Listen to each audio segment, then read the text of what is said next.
नमस्कार, आप सभी दर्शकों का स्वागत है। आप देख रहे हैं न्यूज़ 20 इंडिया और मैं हूं आपके साथ सुरेंद्र सोनी। कर्नाटक के शिवमोगा में बजरंग दल की कार्यकर्ता की हत्या के विरोध में कोटा में हिंदू संगठन सड़क पर उतरे। हिंदू संगठनों ने मानव विकास भवन से आईजी कार्यालय तक रैली निकाली और बजरंग दल कार्यकर्ता हर्षा के हत्यारों को फांसी देने की मांग की। रैली में वंदे मातरम, जय श्री राम, इस्लामिक आतंकवाद को बंद करो के नारे लगाए गए। प्रदर्शनकारियों ने राष्ट्रपति के नाम आईजी को ज्ञापन सौंपा। रैली में बजरंग दल, विश्व हिंदू परिषद के कार्यकर्ता शामिल हुए। विश्व हिंदू परिषद के विभाग मंत्री मुकेश जोशी ने कहा कि गोवंश के हत्यारों को तो सरकार की तरफ से 1 करोड़ का अनुदान मिल जाता है, लेकिन एक कार्यकर्ता जो धर्म संस्कृति के लिए लड़ रहा है उसकी हत्या हो जाती है, उसके परिवार को कोई अनुदान नहीं है।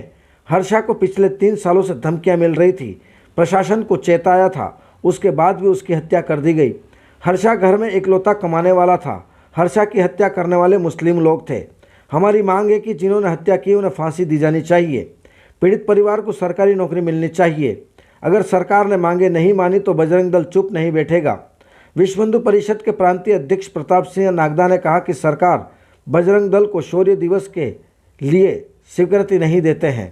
दूसरी ओर पॉपुलर फ्रंट, जो भारत के 4 से 5 राज्यों में बैन है, 4 से 5 राज्यों में बैन करने की तैयारी चल रही है। उस संगठन को राजस्थान सरकार ने यूनिटी मार्च के नाम पर कोटा में मार्च करने की स्वीकृति दी है।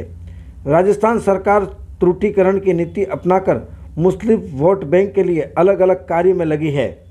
संवाददाता राकेश शर्मा की रिपोर्ट।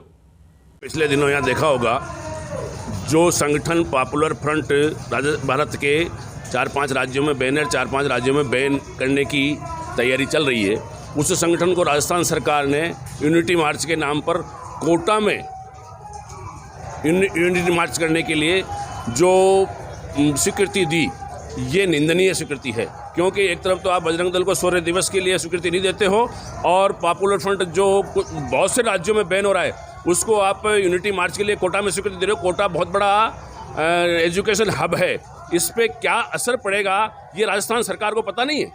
राजस्थान सरकार को सोचना चाहिए कि ये तुष्टीकरण की नीति नहीं अपनाए। मेरा इसमें मानना है कि राजस्थान सरकार तुष्टीकरण की ये नीति अपनाकर मुस्लिम वोट बैंक के लिए कुछ अलग अलग कार्य अलापती है। आज किस तरह का प्रदर्शन था, क्या करा? आज शांति प्रिय प्रदर्शन था। आईजी साहब को ज्ञापन देने के लिए आए, राष्ट्रपति महोदय के नाम। आपका नाम बताइए। प्रताप सिंह नागदा, प्रांतीय अध्यक्ष, विश्व हिंदू परिषद। क्या आपको यहाँ पाना पड़ा आज? ये मामला तो क्या है, पूरे हिंदुस्तान में चल रहा है। कर्नाटक के अंदर हिजाब को लेकर के एक बहुत बड़ा प्रदर्शन हुआ।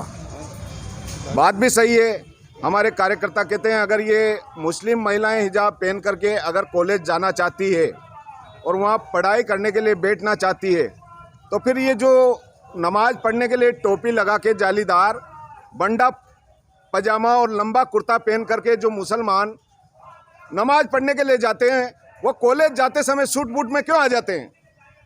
वो भी इसी वेश में जाएं। अगर उनकी शरीयत कहती है तो वो क्यों बदल लेते हैं अपना वेश? वो इसलिए बदल लेते हैं क्योंकि उनको हिंदू लड़कियों को बरगलाना होता है, और ये इसलिए हिजाब पहन करके जाती है कि ये किसी की नज़र में नहीं आए, ये किसी से बातचीत नहीं करे। हम चाहते हैं कि अगर हिजाब की राजनीति हो रही है और हिजाब अगर शरीयत कानून के अनुसार ज़रूरी है तो फिर सभी विभागों में हिजाब पहन करके बैठने लग जाएगी। काम कौन करेगा? इसलिए हमारे कार्यकर्ताओं ने विरोध किया कि साहब अगर हिजाब इनकी शरीयत में है तो हमारे धर्म ग्रंथों में भी हमें तिलक लगाना, हमें केसरिया कपड़े पहनना, हमें धोती कुर्ता पहनना बहुत ज़रूरी है, हमें भी उसकी परमिशन दी जाए। इसी बात को लेकर के विवाद उपजा और ऐसा ही एक मैसेज हर्षा जी ने अपने मोबाइल से और व्हाट्सएप पर मैसेज डाल दिया। उसको लेकर के इनकी हत्या की गई। पिछले 3 सालों से, क्योंकि हिंदुत्ववादी काम करता था इसलिए पिछले 3 सालों से धमकियां मिल रही थी, प्रशासन को चेता दिया था, उसके बाद भी हत्या कर दी गई। और हत्या करने में जिस परिवार के लड़के की हत्या की गई है वह इकलौता कमाने वाला था, इकलौता एक पोस्ट ऑफिस में काम करके और अपने परिवार को चलाता था। 2 बहनें थी, सब अनाथ हो गए। कौन से संगठन ने मारा? कुछ मालूम चला? मालूम पड़ गया ना, पकड़ लिए। सारे के सारे 6 लोग मुस्लिम लोग थे जिनके नाम आ गए सबके, और इनके साथ में पीछे बहुत बड़ा षड्यंत्र है। उन लोगों का खुलासा होना चाहिए। हम ज्ञापन देने के लिए इसीलिए आए हैं क्योंकि ऐसे परिवार, पीड़ित परिवार को कहीं ना कहीं सरकारी नौकरी मिलनी चाहिए उसको, क्योंकि एक जो गाय की हत्या करता है, गोवंश हत्यारा खालिक, उसको तो आप 1 करोड़ रुपए सरकार की तरफ से अनुदान दे देते हो। एक कार्यकर्ता जो धर्म के लिए लड़ रहा है, संस्कृति के लिए लड़ रहा है, उसकी हत्या हो जाती है, उसके परिवार को कोई अनुदान नहीं है। हम चाहते हैं जिन्होंने हत्या की है उन्हें फांसी दी जानी चाहिए। पूरे देश भर में इसका आक्रोश है और अगर सरकार इन मांगों पर नहीं मानती है